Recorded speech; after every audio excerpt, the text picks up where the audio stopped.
Yeah, you can see on Urban Dictionary the definition of fish bowler is, well, they use an example, and the guy says he's fish bowling, apparently. The guy says, hey, if it's going to be that kind of party, I'm going to stick my dick into mashed potatoes.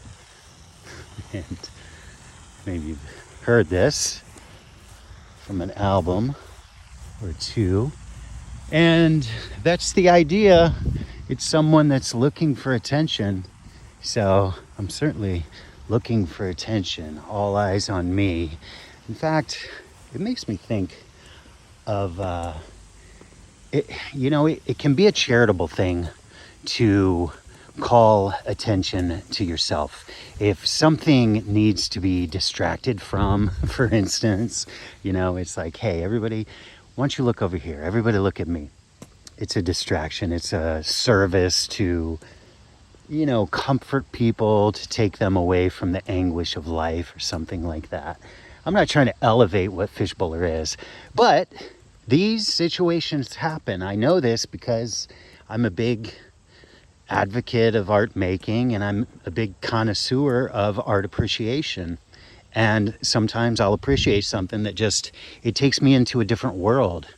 And I'm so grateful that I happened to open up the book and take a look at this piece of artwork. Or I read this story about some artist, his challenges in life or whatever.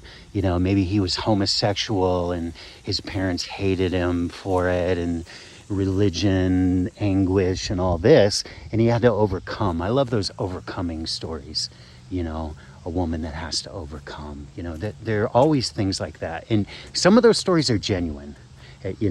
It's not just victimizing stories. If you listen to a person who has succeeded in some way, and then they give you their story about the anguish that they had to overcome, this is a person worth listening to. Because they're a success story. And then they tell you their story about the anguish they had to go. So listen to the success stories. Do that. Listen to the success stories. They say if you want something done, put it in the hands of somebody that's busy.